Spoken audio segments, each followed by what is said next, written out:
Late last night and early today, at my direction, the United States Armed Forces conducted an extraordinary military operation in the capital of Venezuela. Overwhelming American military power, air, land, and sea, was used to launch a spectacular assault.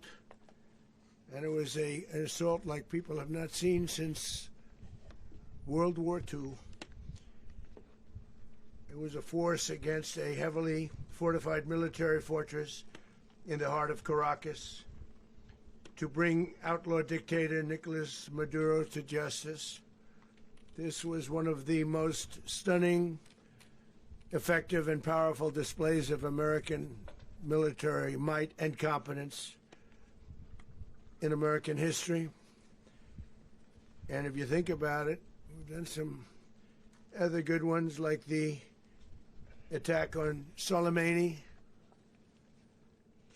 the attack on al-Baghdadi, and the obliteration and decimation of the Iran nuclear sites just recently in an operation known as Midnight Hammer. All perfectly executed and done. No nation in the world could achieve what America achieved yesterday, or frankly, in just a short period of time. All Venezuelan military capacities were rendered powerless as the men and women of our military, working with U.S. law enforcement, successfully captured Maduro in the dead of night. It was dark. The lights of Caracas were largely turned off due to a certain expertise that we have. It was dark and it was deadly. But captured along with his wife, Celia Flores, both of whom now face American justice. Maduro and Flores have been indicted in the Southern District of New York, it's Jay Clayton, for their campaign of deadly narco-terrorism against the United States and its citizens. I want to thank the men and women of our military who achieved such an extraordinary success overnight with breathtaking speed, power, precision, and competence. You rarely see anything like it. You've seen some raids in this country that didn't go so well. They were an embarrassment. If you look back to Afghanistan, or if you look back to the Jimmy Carter days, they were different days. We're a respected country again, like never before. These highly trained warriors, operating in collaboration with U.S. law enforcement, caught them in a very ready position. They were waiting for us. They knew we had many ships out in the sea, just sort of waiting. They knew we were coming. So they were in a ready, what's called a ready position. But they were completely overwhelmed and very quickly incapacitated. If you would have seen what I saw last night, you would have been very impressed. I'm not sure that you'll ever get to see it, but it was an incredible thing to see. Not a single American service member was killed, and not a single piece of American equipment was lost. We had many helicopters, many planes, many people involved in that fight. But think of that, not one piece of military equipment was lost, not one service member was, more importantly, killed. The United States military is the strongest and most fearsome military on the planet by far, with capabilities and skills our enemies can scarcely begin to imagine. We have the best equipment anywhere in the world. There's no equipment like what we have, and you see that even if you just look at the boats. You know, we've knocked out 97% of the drugs coming in by sea. 90%. Each boat kills on average 25,000 people. We knocked out 97%. And those drugs mostly come from a place called Venezuela. We're going to run the country until such time as we can do a safe, proper, and judicious transition. So We don't want to be involved with having somebody else get in and we have the same situation that we had for the last long period of years. So we are going to run the country until such time as we can do a safe, proper, and judicious transition. And it has to be judicious because that's what we're all about. We want peace, liberty, and justice for the great people of Venezuela, and that includes many from Venezuela that are now living in the United States and want to go back to their country. It's their homeland. We can't take a chance that somebody else takes over Venezuela that doesn't have the good of the Venezuelan people in mind. We've had decades of that. We're not going to let that happen. We're there now, and what people don't understand, but they understand as I say this, we're there now, but we're going to stay until such time as the proper transition can take place. So we're going to stay until such time as we're going to run it, essentially, until such time as a proper transition can take place. As everyone knows, the oil business in Venezuela has been a bust, a total bust, for a long period of time. They were pumping almost nothing by comparison to what they could have been pumping and what could have taken place. We're going to have our very large United States oil companies, the biggest anywhere in the world, go in, spend billions of dollars, fix the badly broken infrastructure, the oil infrastructure, and start making money for the country.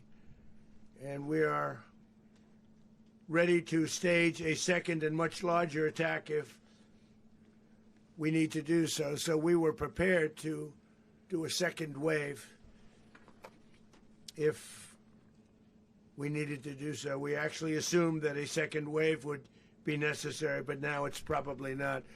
The first wave, if you'd like to call it that, the first attack was so successful, we probably don't have to do a second, but we're prepared to do a second wave, a much bigger wave, actually. This was pinpoint, but we have a much bigger wave that probably won't have to do. This partnership of Venezuela with the United States of America, a country that everybody wants to be involved with because of what we were able to do and accomplish, will make the people of Venezuela rich, independent, and safe. And it will also make the many, many people from Venezuela that are living in the United States extremely happy. They suffered. They suffered. So much was taken from them. They're not going to suffer anymore. The illegitimate dictator Maduro was the kingpin of a vast criminal network responsible for trafficking colossal amounts of deadly and illicit drugs into the United States. As alleged in the indictment, he personally oversaw the vicious cartel known as Cartel de las Solas, which flooded our nation with lethal poison, responsible for the deaths of countless Americans, the many, many Americans. Hundreds of thousands over the years of Americans died because of him. Maduro and his wife will soon face the full might of American justice and stand trial on American soil. Right now they're on a ship. They'll be heading to, ultimately, New York, and then a decision will be made, I assume, between New York and Miami or Florida. But we have people where the overwhelming evidence of their crimes will be presented in a court of law.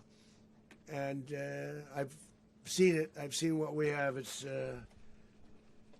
both horrible and breathtaking that something like this could have been allowed to take place. For many years after his term as president of Venezuela expired, Maduro remained in power and waged a ceaseless campaign of violence, terror, and subversion against the United States of America, threatening not only our people, but the stability of the entire region. And you all saw it. In addition to trafficking gigantic amounts of illegal drugs that inflicted untold suffering and human destruction all over the country, all over, in particular, the United States, Maduro sent savage and murderous gangs, including the bloodthirsty prison gang, Tren de Aragua, to terrorize American communities nationwide, and he did indeed. They were in Colorado. They took over apartment complexes. They cut the fingers off people if they called police. They were brutal, but they're not so brutal now. And I just have to congratulate our military, Pete and everybody, and our National Guard, because the job that they've done, whether it's in Washington, D.C., where we have a totally safe city, where it was one of the most unsafe cities anywhere in the world, frankly, and now we have no crime in Washington, D.C. We haven't had a killing. We had the terrorist attack a few weeks ago. A little bit of a different kind of a threat, but we haven't had a killing in a long period of time, 6, 7 months. We used to have two, on average, 2 a week in Washington, our capital. We don't have that anymore. The restaurants are opening. Everyone's happy. They're going, they're walking their daughters, they're walking their children, their wives. They walk to restaurants. Restaurants are opening all over Washington, D.C.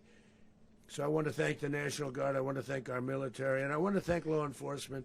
Been amazing. And they should do it with more cities. We're doing it, as you know, and we're doing it in Memphis, Tennessee right now, and crime is down. We've just sort of started a few weeks ago, but crime is down now 77%. And the governor of Louisiana called, great person, and he wanted us to help him, as you know, in a certain very nice part of Louisiana. And we have done that. It was a rough section, and we have crime down. I understand it's down to almost nothing already after 2.5 weeks. New Orleans, it's down to almost nothing, and we've only been there for 2.5 weeks. Can't imagine why governors wouldn't want us to help. We also helped, as you know, in Chicago, and crime went down a little bit there. We did a very small help because we had no working ability with the governor. The governor was a disaster, and the mayor was a disaster, but it knocked down crime. But we're pulling out of there. When they need us, we'll know. You'll know. You'll be writing about it. And likewise, Los Angeles, where we saved Los Angeles early on, where the head of the police department made a statement that if the federal government didn't come in, we would have lost Los Angeles. That's long after the fires. That's when they had the riots in Los Angeles. We did a great job. Got no credit for it whatsoever, but that's okay. It doesn't matter. We don't need the credit. But we'll be pulling out when they need us. They'll call, or we'll go back if we have to. We'll go back. But we did a great job in various cities. But the place that we're very proud of is Washington, D.C., because it's our nation's capital. We took it from being a crime-ridden mess to being one of the safest cities in the country. But the gangs that they sent raped, tortured, and murdered American women and children. They were in all of the cities I mentioned, Tren de Aragua. And they were sent by Maduro to terrorize our people, and now Maduro will never again be able to threaten an American citizen or anybody from Venezuela. There will no longer be threats. For years I've highlighted the stories of those innocent Americans whose lives were so heartlessly robbed by this Venezuelan terrorist organization. Really one of the worst. One of the worst, they say the worst. Americans like 12-year-old Jocelyn Nungari from Houston. Beautiful Jocelyn Nungari, what happened to her? They, as you know, they kidnapped, assaulted, and murdered by Tren de Aragua animals. They murdered Jocelyn and left her dead under the bridge. There was a bridge that will never be the same to so many people after seeing what happened. As I've said many times, the Maduro regime emptied out their prisons, sent their worst and most violent monsters into the United States to steal American lives. And they came from mental institutions and insane asylums. They came from prisons and jails. The reason I say both, they sound similar. Actually, prisons a little bit more hostile, a little bit tougher. A mental institution isn't as tough as an insane asylum, but we got them both. They sent from their mental institutions. They sent from their jails, prisons. They were drug dealers. They were drug kingpins. They sent everybody bad into the United States, but no longer. And we have now a border where nobody gets through. In addition, Venezuela unilaterally seized and stole American oil, American assets, and American platforms, costing us billions and billions of dollars. They did this a while ago, but we never had a president that did anything about it. They took all of our property. It was our property. We built it. And we never had a president that decided to do anything about it. Instead, they fought wars that were 10,000 miles away. We built Venezuela oil industry with American talent, drive, and skill, and the socialist regime stole it from us during those previous administrations, and they stole it through force. This constituted one of the largest thefts of American property in the history of our country. Considered the largest theft of property in the history of our country. Massive oil infrastructure was taken like we were babies, and we didn't do anything about it. I would have done something about it. America will never allow foreign powers to rob our people or drive us back into and out of our own hemisphere. That's what they did. Furthermore, under the now deposed dictator Maduro, Venezuela was increasingly hosting foreign adversaries in our region and acquiring menacing offensive weapons that could threaten U.S. interests and lives. And they used those weapons last night. Potentially in league with the cartels operating along our border. All of these actions were in gross violation of the core principles of American foreign policy, dating back more than 2 centuries, and not anymore. All the way back, it dated to the Monroe Doctrines, and the Monroe Doctrine is a big deal, but we've superseded it by a lot, by a real lot. They now call it the Monroe Document. I don't know. It's Monroe Doctrine. We sort of forgot about it. It was very important, but we forgot about it. We don't forget about it anymore. Under our new national security strategy, American dominance in the Western Hemisphere will never be questioned again. Won't happen. So just in concluding, for decades, other administrations have neglected or even contributed to these growing security threats in the Western Hemisphere. Under the Trump administration, we are reasserting American power in a very powerful way in our home region.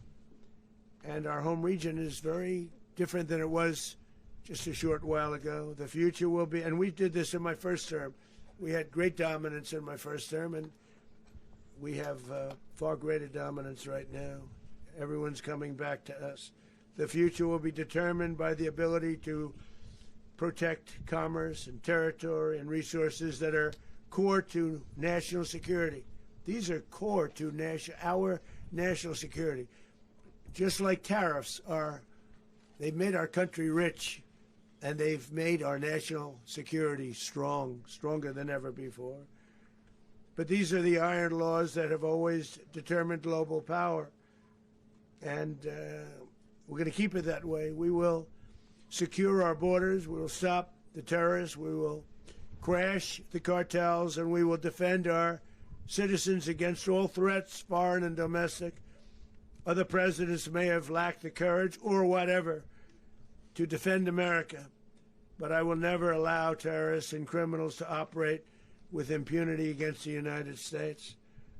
This extremely successful operation should serve as warning to anyone who would threaten American sovereignty or endanger American lives. Very importantly, the embargo on all Venezuelan oil remains in full effect. The American Armada remains poised in position, and the United States retains all military options until United States demands have been fully met and fully satisfied. All political and military figures in Venezuela should understand what happened to Maduro can happen to them, and it will happen to them if they aren't just fair, even to their people. The dictator and terrorist, Maduro, is finally gone in Venezuela. People are free. They're free again. It's been a long time for them, but they're free. America is a safer nation. This morning, it's a prouder nation this morning because it didn't allow this horrible person and this country that was doing very bad things to us. It didn't allow it to happen. And the Western Hemisphere is right now a much safer place to be. So I want to thank everybody for being here. I want to thank General Reasserting American. He's a fantastic man. I've worked with a lot of generals. I worked with some I didn't like. I worked with some I didn't respect. I worked with some that just weren't good. But this guy is fantastic. I watched last night one of the most precise attacks on sovereignty. I mean, it was an attack for justice. And I'm very proud of him, and I'm very proud of our Secretary of War, Pete Hegseth, who I'm going to ask to say a few words. Thank you very much. Mr. President, can you explain how the U.S. will run Venezuela? Well, thank you, Mr. President. Finally, a commander-in-chief the world respects and the American people deserve. And as the President said, words can barely capture the bravery and the power and the precision of this historic operation. A massive joint military and law enforcement raid flawlessly executed by the greatest Americans our country has to offer. American warriors are second to none, the best in the world and the best of our country. What all of us witnessed last night was sheer guts and grit, gallantry and glory of the American warrior. I'm simply humbled by such men. And I tip my hat to our chairman, Dan Reasserting, and all those Americans who stood watch last night. Our warriors are the elite of America, and again, President Trump has your back. No other country on planet Earth, and it's not even close, could pull this kind of operation off. And no other president has ever shown this kind of leadership, courage, and resolve. The most powerful combination the world has ever seen. As the President said, our adversaries remain on notice. America can project our will anywhere, anytime. The coordination, the stealth, the lethality, the precision, the very long arm of American justice, all on full display in the middle of the night. Nicolas Maduro had his chance, just like Iran had their chance, until they didn't and until he didn't. He effed around, and he found out. President Trump is deadly serious about stopping the flow of gangs and violence to our country. Deadly serious about stopping the flow of drugs and poison to our people. Deadly serious about getting back the oil that was stolen from us. And deadly serious about reestablishing American deterrence and dominance in the Western Hemisphere. This is about the safety, security, freedom, and prosperity of the American people. This is America first. This is peace through strength. And the United States War Department is proud to help deliver it. Welcome to 2026, and under President Trump, America is back. I'd like to welcome now our chairman, Chairman Reasserting, to give a few more details about the operation. Mr. Chairman. Thank you, Mr. Secretary. Thank you, Mr. President, and good morning. Last night, on the order of the President of the United States and in support of a request from the Department of Justice, as the President said, the United States military conducted an apprehension mission in Caracas, Venezuela, to bring to justice two indicted persons, Nicolas and Cecilia Maduro. This operation, known as Operation Absolute Resolve, was discreet, precise, and conducted during the darkest hours of January 2nd and was the culmination of months of planning and rehearsal, an operation that, frankly, only the United States military could undertake. What I'd like to do this morning is talk to you through some of the preparation and the details without compromising any of our tactics, techniques, and procedures. There is always a chance that we'll be tasked to do this type of mission again. Our interagency work began months ago and built on decades of experience of integrating complex air, ground, space, and maritime operations. While the past 2 decades have honed the skills of our special operations forces, this particular mission required every component of our joint force, with soldiers, sailors, airmen, Marines, and Guardians working in unison with our intelligence agency partners and law enforcement teammates in an unprecedented operation.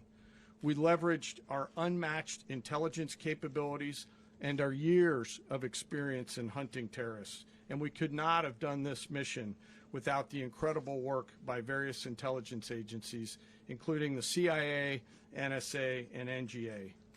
We watched, we waited, we prepared, we remained patient and professional. This mission was meticulously planned, drawing lessons from decades of missions over the last many years, many missions over these last many years. This was an audacious operation that only the United States could do. It required the utmost of precision and integration within our joint force. And the word integration does not explain the sheer complexity of such a mission. An extraction so precise it involved more than 150 aircraft launching across the Western Hemisphere in close coordination, all coming together in time and place to layer effects for a single purpose: to get an interdiction force into downtown Caracas while maintaining the element of tactical surprise. Failure of one component of this well-oiled machine would have endangered the entire mission, and failure is never an option for America's joint force. Those in the air over Caracas last night were willing to give their lives for those on the ground and in the helicopters. Let me talk a little bit about the preparation. After months of work by our intelligence teammates to find Maduro and understand how he moved, where he lived, where he traveled, what he ate, what he wore, what were his pets, in early December, our force was set pending a series of aligned events. Key was choosing the right day to minimize the potential for civilian harm and maximize the element of surprise, and minimize the harm to the indicted personnel so, as the President said, they could be brought to justice. And as the President said earlier today, weather in Venezuela is always a factor this time of the year. And over the weeks through Christmas and New Year's, the men and women of the United States military sat ready, patiently waiting for the right triggers to be met and the President to order us into action. Last night, the weather broke just enough, clearing a path that only the most skilled aviators in the world could maneuver through. Ocean, mountain, low cloud ceilings, but when tasked with a mission, this organization does not quit. At 10:46 p.m. Eastern Time last night, the President ordered the United States military to move forward with this mission. He said to us, and we appreciate it, Mr. President, good luck and Godspeed. And those words were transmitted to the entire joint force. Over the course of the night, aircraft began launching from 20 different bases on land and sea across the Western Hemisphere. In total, more than 150 aircraft, bombers, fighters, intelligence, reconnaissance, surveillance, rotary wing were in the air last night. Thousands and thousands of hours of experience were airborne. Our youngest crew member was 20, and our oldest crew member was 49, and there's simply no match for American military might. As the night began, the helicopters took off with the extraction force, which included law enforcement officers, and began their flight into Venezuela at 100 feet above the water. As they approached Venezuelan shores, the United States began layering different effects provided by Spacecom, Cybercom, and other members of the interagency to create a pathway. Overhead, those forces were protected by aircraft from the United States Marines, the United States Navy, the United States Air Force, and the Air National Guard. The force included F-22s, F-35s, F-18s, EA-18s, E-2s, B-1 bombers, and other support aircraft, as well as numerous remotely piloted drones. As the force began to approach Caracas, the Joint Air Component began dismantling and disabling the air defense systems in Venezuela, employing weapons to ensure the safe passage of the helicopters into the target area. The goal of our air component is, was, and always will be to protect the helicopters and the ground force and get them to the target and get them home. As the force crossed the last point of high terrain where they'd been hiding in the clutter, we assessed that we had maintained totally the element of surprise. As the helicopter force ingressed towards the objective at low level, we arrived at Maduro's compound at 1:01 a.m. Eastern Standard Time, or 2:01 a.m. Caracas local time, and the apprehension force descended into Maduro's compound and moved with speed, precision, and discipline towards their objective and isolated the area to ensure the safety and security of the ground force while apprehending the indicted persons. On arrival into the target area, the helicopters came under fire, and they replied with that fire with overwhelming force in self-defense. One of our aircraft was hit but remained flyable, and as the President said earlier today, all of our aircraft came home, and that aircraft remained flyable during the rest of the mission. As the operation unfolded at the compound, our air and ground intelligence teams provided real-time updates to the ground force, ensuring those forces could safely navigate the complex environment without unnecessary risk. The force remained protected by overhead tactical aviation. Maduro and his wife, both indicted, gave up and were taken into custody by the Department of Justice, assisted by our incredible U.S. military with professionalism and precision, with no loss of U.S. life. After securing the indicted persons, the force began to prep for departure. Helicopters were called in to exfiltrate the extraction force, while fighter aircraft and remotely piloted aircraft provided overhead coverage and suppressive fire. There were multiple self-defense engagements as the force began to withdraw out of Venezuela. The force successfully exfiltrated and returned to their afloat launch bases, and the force was over the water at 3:29 a.m. Eastern Standard Time with indicted persons on board. And both Maduro and his wife were embarked aboard the USS Iwo Jima. In closing, what we've witnessed today is a powerful demonstration of America's joint force. We think, we develop, we train, we rehearse, we debrief, we rehearse again and again, not to get it right, but to ensure that we cannot get it wrong.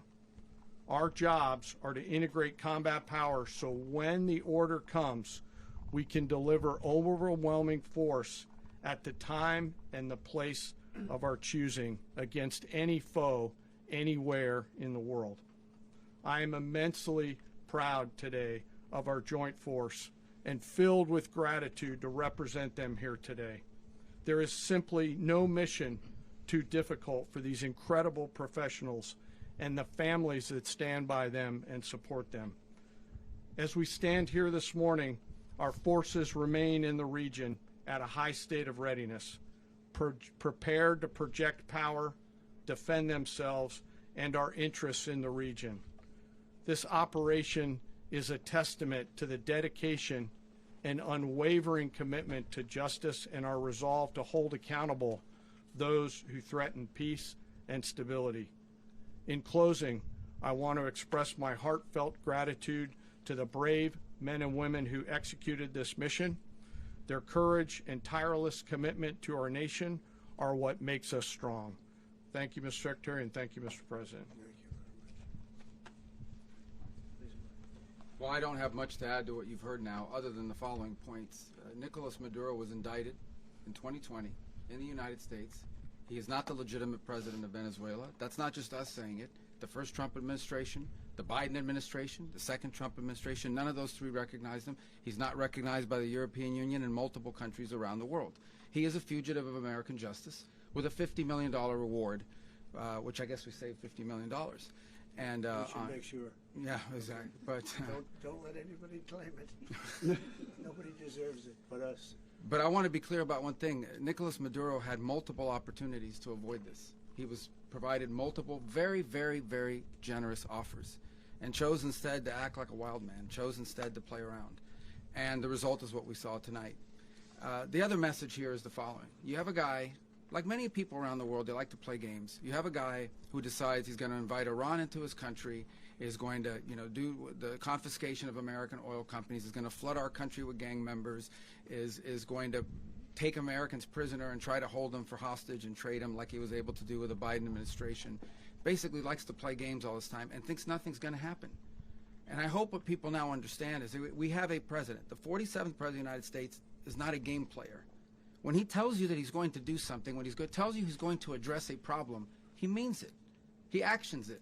I can tell you, I've watched this process now for 14, 15 years, been around it. Everybody talks. I'm going to do this. I'm going to do that. When I get there, we're going to do this. We're going to take. This is a president of action. Like, I don't understand yet how they haven't figured this out. And now, if you don't know, now you know. Because this is the way it's going to play out. And I think people need to understand that this is not a president that just talks and does letters and press conferences. And, if he says he's serious about something, he means it. And this is something that was a direct threat to the national interest of the United States. And the president addressed it. There's a president of peace, by the way. I told you what I just said earlier. This guy had multiple opportunities to find his way somewhere else and figure out another. He could have been living somewhere else right now very happy. But instead, he wanted to play big boy. And so now, he's got other sets of problems on his hands. And but I think the message here should be for the world. Look, the president doesn't go out looking for people to pick fights with. He's not generally wants to get along with everybody. We'll talk and meet with anybody. But don't play games. Don't play games with this president's in office, because it's not going to turn out well. And so I hope that, I guess that lesson was learned last night, and we hope it'll be instructive moving forward. Is that a message for Cuba? Mr. President. Mr. President. Mr. President. Mr. President. Mr. President. You said that the U.S. is going to run Venezuela, so who's in power right now? Well, we're going to be running it with a group, and we're going to make sure it's run properly. We're going to rebuild the oil infrastructure, which will cost billions of dollars. It'll be paid for by the oil companies directly. They will be reimbursed for what they're doing, but that's going to be paid. And we're going to get the oil flowing the way it should be. As you know, it was just a minor flow. It was actually a minor flow for what they have. But we're going to run it properly, and we're going to make sure the people of Venezuela are taken care of.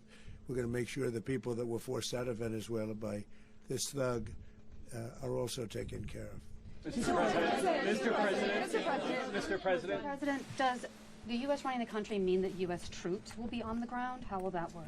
Well, they always say boots on the ground. Oh, so we're not afraid of boots on the ground if we have to have. We had boots on the ground last night at a very high level, actually.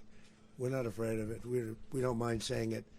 But we're going to make sure that that country is run properly. We're not doing this in vain. This is a very dangerous attack. This is an attack that could have gone very, very badly. Could have gone very badly. We could have lost a lot of people last night. We could have lost a lot of dignity. We could have lost a lot of equipment. The equipment is less important, but we could have lost a lot. And we're going to make sure that this is proper. We're there now. We're ready to go again if we have to. We're going to run the country right. It's going to be run very judiciously, very fairly. It's going to make a lot of money. We're going to give money to the people. We're going to reimburse people that were taken advantage of. We're going to take care of everybody. It's very important. We couldn't let them get away with it. They stole our oil. We built that whole industry there, and they just took it over like we were nothing. And we had a president that decided not to do anything about it. So we did something about it. We're late, but we did something about it. Yeah, please. Mr. President, can you explain the exact mechanism by which you're going to run the country? Are you going to designate a U.S. official to coordinate? It's all being done right now. We're designating people. We're talking to people. We're designating various people, and we're going to let you know who those people are. Mr. President. What's the group you mentioned that would run Venezuela? Well, it's largely going to be, for a period of time, the people that are standing right behind me. We're going to be running it. We're going to be bringing it back. It's a dead, I talk about a dead country. A year and a half ago, we were a dead country. Now we're the hottest country anywhere in the world. We're a country doing better than any country anywhere in the world. and it required leadership. Venezuela has a lot of bad people in there, a lot of bad people that shouldn't be leading. We're not going to take a chance that one of those people take over for Maduro. So you can look at, and others, we have fantastic people, including people in the military. So we're going to have a group of people running it until such time as it can be put back on track, make a lot of money for the people, and give people a great way of life, and also reimbursement for people in our country that were forced out of Venezuela. Here at Fox and Friends interview, and then you also mentioned the Vice President of Venezuela. Are you going to work with the Vice President of Venezuela, or how do you foresee the relationship Well, going? I understand she was just sworn in, but she was, as you know, picked by Maduro. So Marco's working on that directly. He just had a conversation with her, and she's essentially willing to do what we think is necessary to make Venezuela great again. Very simple. Mr. President, Colombian President Gustavo Petro, a couple weeks ago, he said he's got to watch his ass. And today he said he's not concerned about anything happening to him in the aftermath of this operation. So just what your message is Well, about he that. has cocaine mills. He has factories where he makes cocaine. And, yeah, I think I stick by my first statement. He's making cocaine. They're sending it into the United States. So he does have to watch his ass. Mr. President, Did you notify any members of Congress in advance? Marco, do you want to talk about that? Because you were involved in it. Sure. We call members of Congress immediately after. This was not the kind of mission that you can do congressional notification on. It was a trigger-based mission in which conditions had to be met night after night. We watched and monitored that for a number of days. So it's just simply not the kind of mission you can call people and say, hey, we may do this at some point in the next 15 days. But it's largely a law enforcement function. Remember, at the end of the day, at its core, this was an arrest of 2 indicted fugitives of American justice, and the Department of War supported the Department of Justice in that job. Now, there are broader policy implications here, but it's just not the kind of mission that you can pre-notify because it endangers the mission. Plus, if I could add one thing to that, Congress has a tendency to leak. This would not be good. If they leaked, General, I think it would have been maybe a very different result. But I have to say, they knew we were coming at some point, We had a lot of ships out there. They sort of knew we were coming. We weren't. But Congress will leak, and we don't want leakers. Mr. President. You were one of the only people to watch this all play out live. What was Maduro doing when the U.S. forces entered what I assume would be his home? And also, was there any point where the U.S. was considering if Maduro pushed back or resisted killing Maduro? It could have happened. It could have happened. He was trying to get into a safe place. You know what a safe place is, all steel. And he wasn't able to make it to the door because our guys were so fast. They went through the opposition so fast. And there was a lot of opposition. People were wondering, do we get them by surprise? Sort of surprised, but they were waiting for something. It was a lot of opposition. There was a lot of gunfire. You saw some of it today. But he was trying to get to a safe place, which wasn't safe because we would have had the door blown up in about 47 seconds, they say on average, regardless of how thick the steel was. It was a very thick door. It was a very heavy door, but he was unable to get to that door. He made it to the door. He was unable to close it. So where is Maduro going to be?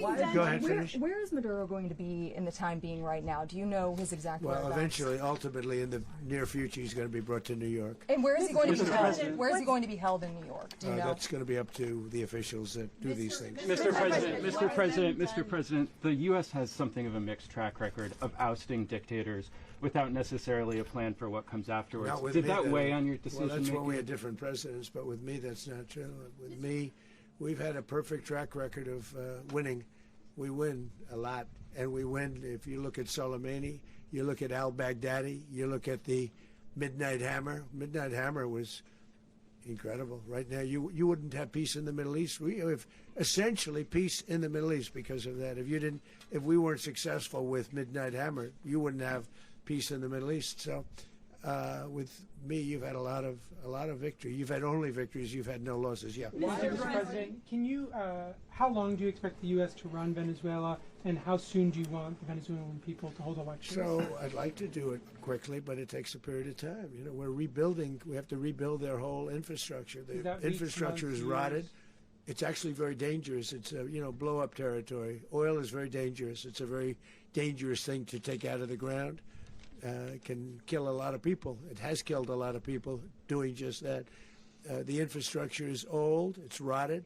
Much of it is stuff that we put there 25 years ago, and we're going to be replacing it. And we're going to take a lot of money out so that we can take care of the country. Are you saying that Secretary Rubio and Mr. President, China, Russia, and Iran have interests in Venezuela. How does this operation affect your relationships with them when it comes to the oil and China drugs? and Russia, Russia when we get things straightened out. But in terms of other countries that want oil, we're in the oil business. We're going to sell it to them. We're not going to say we're not going to. In other words, we'll be selling oil, probably in much larger doses because they couldn't produce very much because their infrastructure was so bad. So we'll be selling large amounts of oil to other countries, many of whom are using it now, but I would say many more will come. Are you saying that, Mr. President, are you saying that? Oh. Mr. President, thank you. What is your message to the people of Venezuela today? Of course, the civilian population specifically, they have a lot of questions. What is your message to the people of Venezuela? That you're going to have peace, justice. You're going to have some of the riches that you should have had for a long period of time. It was stolen from you. But you're going to have peace and you're going to have safety. You're going to have justice. You're going to have a country. You're going to have a real country. You're going to have potentially a great country. You know, if you go back 20 years, maybe even a little longer ago, that was a great country. And they destroyed it. Remember I said that if we lose this election, the United States will be Venezuela on steroids.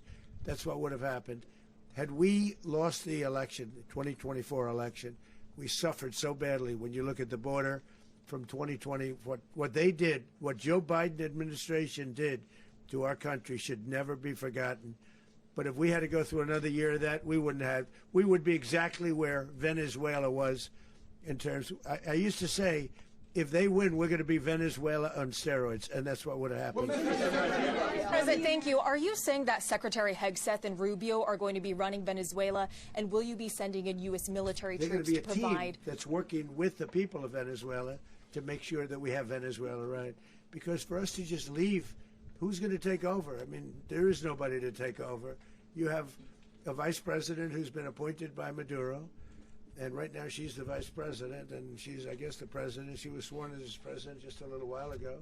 She had a long conversation with Marco, and she said, we'll do whatever you need. I think she was quite gracious, but she really doesn't have a choice. We're going to have this done right. We're not going to just do this with Maduro, then leave like everybody else, leave and say, you know, let it go to hell. If we just left, it has zero chance of ever coming back. We'll run it properly. We'll run it professionally. We'll have the greatest oil companies in the world go in and invest billions and billions of dollars and take out money, use that money in Venezuela.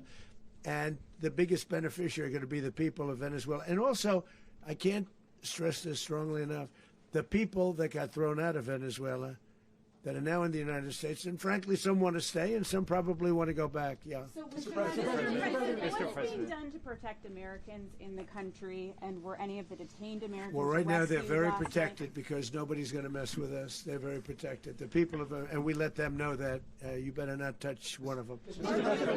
Are you concerned that bad elements of the Maduro regime will remain in place? Well, we know who they are. We're on them, and they're acting much differently now than they would have acted 2 days ago. And what can you Okay, say wait, about behind you, please. Mr. President, why is running a country in South America America first? Well, I think it is because we want to surround ourselves with good neighbors. We want to surround ourselves with stability. We want to surround ourselves with energy. We have tremendous energy in that country. It's very important that we protect it. We need that for ourselves. We need that for the world. And we want to make sure we can protect it. Yes, sir. Please, go ahead. Yeah, is there a message here for Cuba and Diaz-Canel?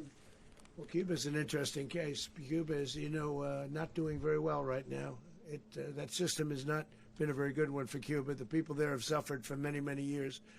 And I think Cuba is going to be something we'll end up talking about because Cuba is a failing nation right now, very badly failing nation.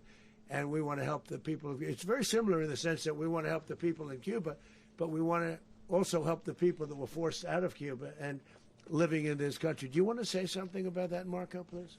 Well, I mean, I just gave you a statement a few minutes ago about when the president speaks, you should take him seriously. So suffice it to say, Cuba is a disaster. It's run by incompetent, senile men, and in some cases, not senile but incompetent nonetheless. It has no economy. It's in total collapse. And by the way, they were, all the guards that helped protect Maduro. This is well known. Their whole spy agency, all that were full of Cubans. I mean, it's amazing. This poor island took over Venezuela in some cases. One of the biggest problems the Venezuelans have is they have to declare independence from Cuba that tried to basically colonize it from a security standpoint. So, yeah, look, if I lived in Havana and I was in the government, I'd be concerned, at least a little bit. Cutting off the oil flow to Cuba from Venezuela? Well, the president already announced a week ago that anything that's sanctioned, it's sanctioned oil, it's not going to be allowed to get there. So that's an The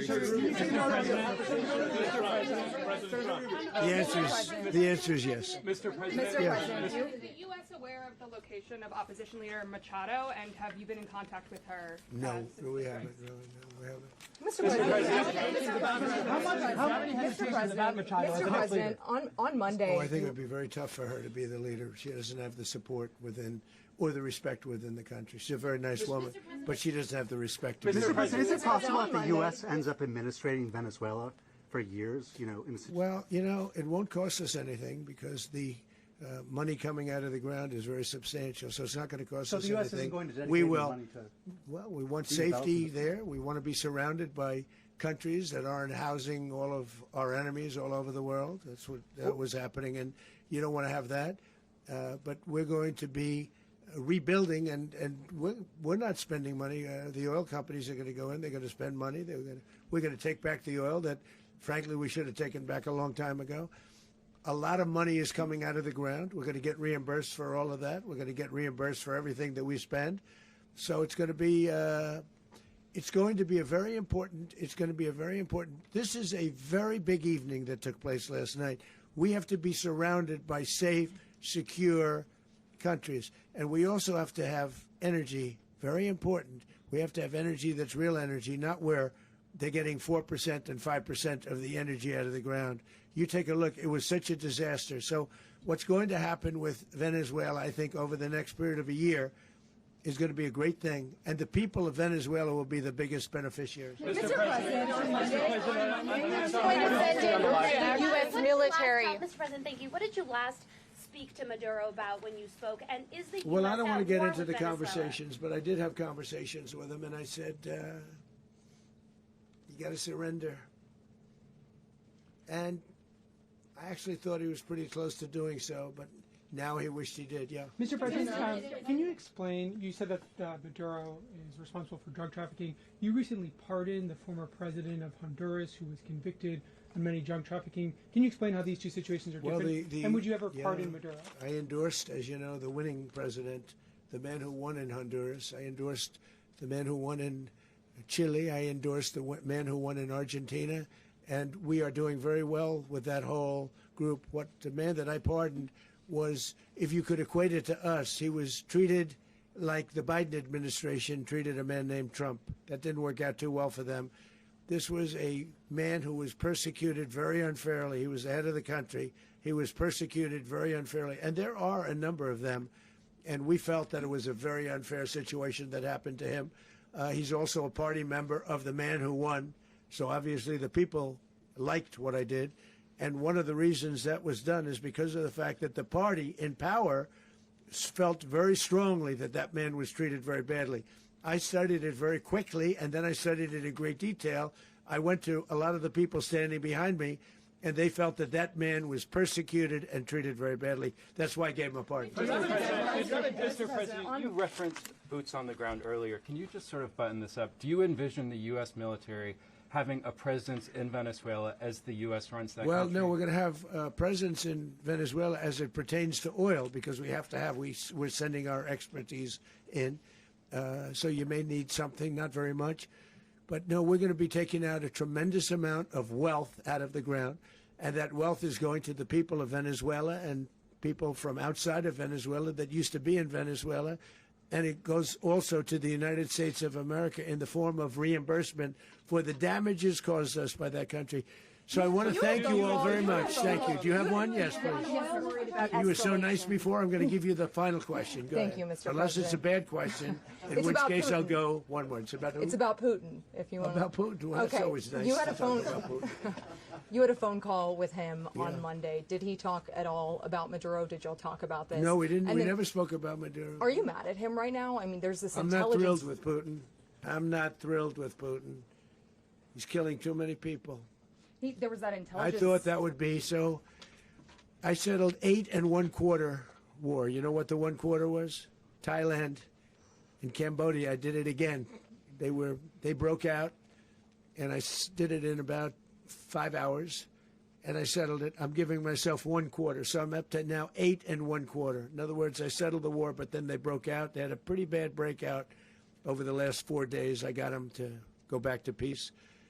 So I only give 1/4. I thought the easiest one would be, one of the easier ones would be Russia, Ukraine. It's not. And they both have done some pretty bad things. And look, that's Biden's war. That's not my war. But I want to stop the lives. Did you see where last month, 30,000, it was 27,000 the month before. 30,000, mostly soldiers, were killed this last month. 30,000. I want to stop that. You know, I got NATO to pay 5% instead of the 2% that they weren't paying. They weren't paying 2, now they pay 5. And we send them a lot of munitions, we send them a lot of things, missiles and various other things, a lot. And they pay. The United States is not losing money. We're probably making money on that.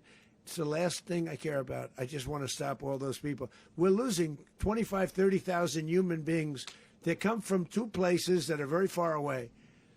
But if I can stop, because it's something I've been pretty good at doing, deals, I guess. It's all a deal. Life is a big deal.